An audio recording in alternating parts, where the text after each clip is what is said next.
Selalu ada hikmah. Bismillahirrahmanirrahim. Assalamualaikum warahmatullahi wabarakatuh. Alhamdulillah, segala puji hanya kepada Allah, dan mari kita bersalawat kepada baginda Rasulullah Muhammad sallallahu alaihi wasallam beserta para keluarga dan sahabatnya. Alhamdulillah, kita akan mengambil hikmah lagi tentunya di acara Selalu Ada Hikmah ini. Kali ini narasumber yang luar biasa udah hadir. Namanya Teh Desi Nur Anissa, ya. Ini keren banget karena bagaimana ceritanya sebuah hobi kecil atau passion yang akhirnya bisa jadi pembuka harapan bagi orang lain. Beliau mendirikan namanya Puka, Pulas Katumbiri, yang bisa menjadi wadah UMKM bagi yang berkebutuhan khusus. Sehingga akhirnya karyanya dikenal, mereka berkarya, dan jadi harapan bagi mereka, Masya Allah. Langsung tanya-tanya aja ke beliau ya. Assalamualaikum warahmatullahi wabarakatuh. Waalaikumsalam. Sehat ya Teh? Alhamdulillah sehat. Warna-warni, Masya Allah. Warna-warni. Alhamdulillah. Jadi tadi mendirikan Pulas Katumbiri. Betul. Artinya apa Teh itu Teh?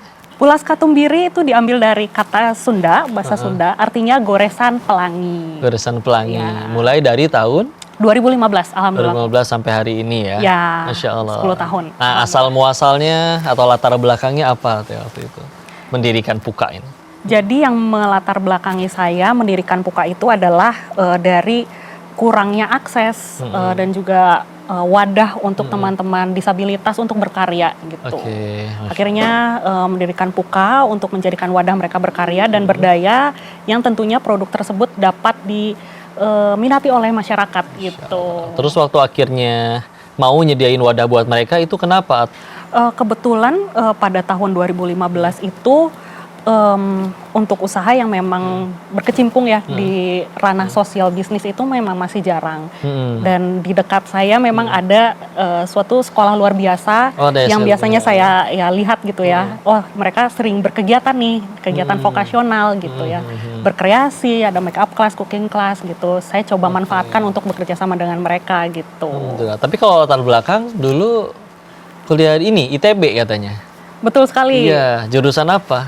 Jurusannya manajemen bisnis gitu. Terus akhirnya apa aktif bekerja juga sekarang atau berbisnis atau sekarang fokus ini Puka aja? Fokusnya hanya di Puka saja gitu untuk saat ini. Terus gimana akhirnya ngebantu mereka kayak begitu, kan mungkin ada yang harus dimodalin dulu kah atau bahan-bahannya kayak gimana? Betul, jadi mereka itu datang, alhamdulillah kan sudah ada 15 orang teman-teman disabilitas yang bekerja sama dengan Puka ya. Mereka datang setiap hari untuk membuatkan suatu produk gitu yang saya di rumah? Ya di rumah produksi gitu. Kebetulan ada di bawah rumah dan di atas ada rumah nyatu produksinya. sama tempat tinggal. Betul, mereka gitu. datang tuh setiap hari 15 Mereka orang? datang setiap hari dari hari Senin sampai Jumat, dari jam 8 sampai jam 4 sore gitu. Apa aja mereka tuh? Ada yang disabilitasnya apa aja? Untuk jenis hambatannya itu bermacam-macam. Ada yang tuli, terus ada yang tunadaksa, tunagrahita, autism, Down syndrome, cerebral palsy gitu. Jadi memang beragam ya untuk jenis disabilitasnya. Namun mereka memang mencintai kegiatan crafting gitu, dan mereka mampu untuk menerima arahan. Awalnya hanya 3 orang gitu, seiring dengan bertambahnya ya waktu gitu ya, bertambah pula variasi produk yang kita produksi. Akhirnya kita menambah teman-teman disabilitas, dan jika ada bulk order gitu ya, pembelian yang banyak, biasanya kita kerjasama lagi dengan komunitas dan juga dinas sosial. Masya Allah ya, dikasih wadah akhirnya ya. Dan mereka biasanya diajarin apa dulu kah? Dikasih pelatihan dulu kah dari Pukanya nih?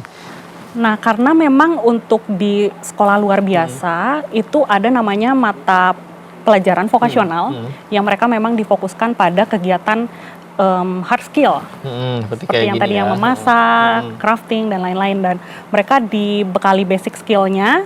Dan kalau misalnya yang di kelas crafting yang emang dia punya kesenangan di bidang tersebut, akhirnya Puka ajak untuk membuat karya nih gitu ya di Puka, dan untuk di Puka pun tinggal dipoles aja istilahnya gitu. Terus karya mereka akhirnya disalurkannya ke? Untuk karya mereka kita jual secara online dan juga offline. Kita jual itu ada juga official store-nya di Bandung, di Pasar Kreatif. Apa tokonya gitu? Iya betul, tokonya flagship store-nya. Kasih tahu aja. Tokonya di The Park, Jabar. Itu di Jalan Pahlawan nomor 70 Bandung gitu. Puka ada tulisannya. Ada gitu. Puka from disability to art ability. Itu tagline-nya. From disability to art ability. Masya Allah, keren ya, alhamdulillah ya. Alhamdulillah. Jadi sejauh ini sudah bekerja sama dengan berapa disabilitas? Di itu nggak ada datanya? Ya dihitung sih sudah lebih dari 100 orang ya 100. disabilitas, alhamdulillah. Apalagi karyanya lebih ribuan berarti ya yang Ya sudah betul dibuat. betul. Kami hitung hingga saat ini ada 130 variasi produk. 130 Ya, yang pernah variasi kami produk. buat gitu. Masya Allah. Kalau yang di Puka Store itu kita menjual memang produk yang sudah jadi istilahnya produk retail gitu. Sambil ini ya, kasih lihat nih. Ini ada beberapa produk Puka yang memang best seller istilahnya. Ini yang best sellernya. Ya betul. Ini tas pouch gitu ya. Betul, Ini mereka itu pasangin pouch. hiasan-hiasannya. Ini juga lumayan kalau ini muat banyak nih, bisa handphone segala macam. Iya, tas cemplang-cempluk ya Tas istilahnya. cemplung-cempluk gitu ya. Terus ini Ini ada dompet kecil. kecil buat uang receh kembalian. Iya betul. Dan ini ada keychain. Sekarang yang lagi favorit Apa ini? keychain ya. Oh, Gantungan keychain. kunci. Gantungan iya. kunci bahasa Inggris itu teh ya. Keychain ya. Tuh, Nik ya, buat digantungin di tas atau di handphone ya. Betul sekali. Boleh, asal jangan di sini aja tindikan nanti jadinya ya. Insyaallah. Terus ini ada kartu apanya nih? Nah, setiap pembelian produk tentunya kami memberikan thanks card ya istilahnya untuk mengenalkan Oke. juga gitu. Ini siapa sih yang bikin produk ini? Oh, gitu. ini ada foto dan profil yang bikinnya. Betul sekali. Oh, ini namanya Mas Raffi. Masya Gitu, Allah. teman-teman Jadi Puka. ntar setiap kali produknya ini ada thanks card-nya masing-masing kayak begini. Ya, betul. Dan ada profilnya ya, keren alhamdulillah. Oh, ini Mas Raffi dua-duanya nih. Ya, Mas Dia Raffi bikin memang yang Lupi bucket bag dan Betul, juga di ini. Rapoch. ya ini yang mengilustrasi itu Mas Raffi. Beliau mengidap autism hambatannya. Oke, gitu ya. ha-ha.